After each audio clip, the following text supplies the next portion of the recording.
आगामी विधानसभा चुनाव 2022 को लेकर बसपा ने उत्तर प्रदेश में ब्राह्मण मतदाताओं को रिझाने के लिए प्रबुद्ध वर्ग सम्मेलन का आयोजन जगह जगह करना शुरू कर दिया है। इसी के तहत सोमवार को बसपा नेता सतीश मिश्रा फर्रुखाबाद पहुंचे, जहां उन्होंने खासकर ब्राह्मण समाज के लोगों पर सरकार द्वारा उत्पीड़न किए जाने का आरोप लगाया। उन्होंने कहा कि एक के बाद एक एनकाउंटर कर ब्राह्मणों को गोली मारी जा रही है, सरकार ठोकने की राजनीति कर रही है। ब्राह्मण समाज व दलित समाज को पिछले 4.5 सालों से उसी को निशाने पर रखा गया। इस सरकार ने और उसी को ठिकाने का लगाने का काम किया। इस सरकार ने अगर उनका कोई साथी अपराध करता है तो उसको छोड़ देते हैं, अगर कोई ब्राह्मण साथी अपराध करता है तो उसको ठोको करते हैं।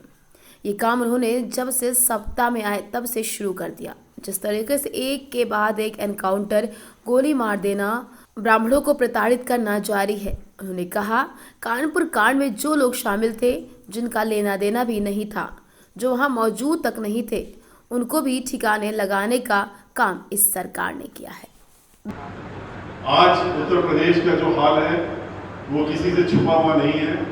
किस तरीके से ब्राह्मण समाज और दलित समाज उसके ऊपर खुल करके उत्पीड़न हो रहा है, ये भी सब लोग देख रहे हैं।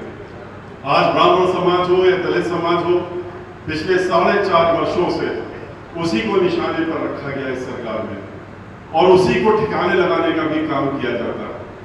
कोई भी और जो उनके साथी हैं वो कोई अपराध करते हैं तो वो उनको क्षम्य है, और ब्राह्मण समाज का अगर कोई व्यक्ति अपराध नहीं भी करता है तो उसको वो कहते हैं कि इसको ठिकाने लगा दो। और ये काम इन्होंने जब 17 में इनकी सरकार बनी उसी दिन से शुरू कर दिया।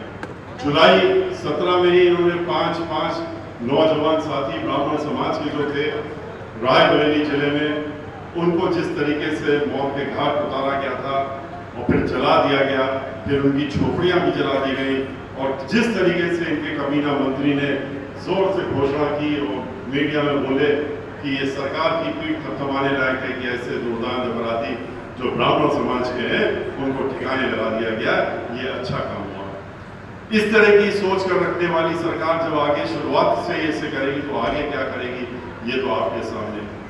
किस तरीके से एक के बाद एक एनकाउंटर मारना, गोली मार देना, और किसको? ब्राह्मण समाज के लोगों को खास तौर से चुन करके। कानपुर में आपने देखा कि किस तरीके से जो लोग उसमें शामिल भी नहीं थे, जिनका कोई लेना देना भी नहीं था, जो वहां पर विप्रो कांड के उसमें वहां मौजूद भी नहीं थे, लेकिन उनको भी ठिकाने लगाने का काम किया गया। 17.5 साल का लड़का जो कि हरियाणा में काम करता था, उसको वहां से उठा रहा है और उठा करके टावा के पास जिस गाड़ी से आ रहा था, गाड़ी को पलटाने का काम किया, और पलटाने के बाद उसको जब गाड़ी से बाहर निकला तो उसको गोलियों से खून देने का काम किया। एक को मारा हो तो बताया जाए किस तरीके से लखनऊ में विवेक तिवारी अपनी गाड़ी में जा रहा था, लेकिन वो बस कानपुर का क्या कांड हुआ उसको भी रोका, और तिवारी है इसने रोक करके गोली मार दी और सीने में गोली मार दी, अधिकारी द्वारा मार दिया गया, वहीं पर उसको ढेर कर दिया गया। इस तरह की सोच है कि एक व्यापारी जो कि महोबा का था, ब्राह्मण समाज का था, और वो मजबूत व्यापारी इसलिए था क्योंकि वो सब पे कार्य करता था, वो दलित समाज, ब्राह्मण समाज भाईचारा बनाते हुए चलता था, उससे नाराज हो गए तो उसको उसकी गाड़ी में ही बैठा करके और गोली मार दी, बड़े अधिकारी ने मारी, और कह दिया बाद में जब हल्ला हुआ, शोर हुआ, पूरे बुंदेलखंड में हो गया, तो कहते हैं कि नहीं इसने तो आत्महत्या की थी, इसको मारा नहीं गया। बाद में टेप रिकॉर्डिंग सामने आई, मोबाइल की रिकॉर्डिंग आई, उससे साफ जाहिर हो गया कि उसको तो गोली मारी गई थी, उसने आत्महत्या नहीं की थी। जब ये सामने आ गया तो उससे अधिकारी से कहा कि तुम प्रदेश छोड़ दो और जहां हमारी सरकार चल रही है उस प्रदेश में चले जाओ, आराम से रहो, और जब हम कहें तभी वापस आना। ये वो सरकार है जिसने वोट तो ब्राह्मणों से मांगा था धर्म के नाम पे, और लोगों को वादे करके, झूठे वादे करके कि हम तुमको 15 लाख रुपए दे देंगे, हर एक के खाते में चले जाएंगे। एक नया पैसा नहीं आया। 2 करोड़ रुपया, 2 करोड़ नौकरियां हर साल देने का काम करेंगे।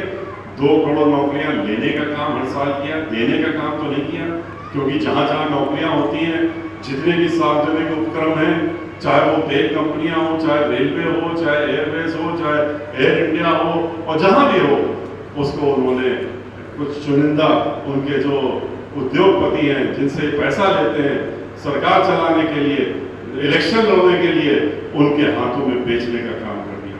तो जो नौकरियां थी वो भी खत्म हो गई, जो रिटायर होने लगे उन पे आपने नौकरी भरना बंद कर दिया, और 2 करोड़ नौकरी देने की जगह आपने तो 1.5 से 2 करोड़ नौकरियां हर साल लेने का काम कर दिया। और जब नौजवानों ने कहा कि आपने तो वादा किया था हमसे, वोट इसी के नाम पे लिया था, तो वो नौकरियां कहाँ गई? कहते हैं हम नौकरी तो नहीं दे सकते, तुम अपना खुद का काम धंधा कर लो। और क्या काम धंधा कर लो? जब उन्होंने पूछा कौन सा धंधा कर रहे, कहते हैं जाइए और ठेला लगाइए और पकौड़ा बेचने का काम करिए, आप तो पढ़े लिखे लोग हैं, अच्छा पकौड़ा बनाने का काम करेंगे, तो आप वहां जाइए, आपको गैस देंगे, मुफ्त गैस दे देंगे। मुफ्त गैस देने की जगह 200 का सिलेंडर जो था वो धीरे धीरे धीरे बढ़ाते बढ़ाते 1000 तक पहुंचाने का काम कर दिया। पेट्रोल जो है और डीजल जो है 60 रुपए था, उसको 100 और 110 रुपए पहुंचाने का काम कर दिया। हर चीज की महंगाई बढ़ाने का काम कर दिया, लोगों की कमर तोड़ दी। पहले ही नोटबंदी करके और जीएसटी लगा के जितने छोटे बड़े कारखाने थे वो बंद कराने का काम अपने आप ही हो गया। मजदूर जो थे वो बेरोजगार हो गए।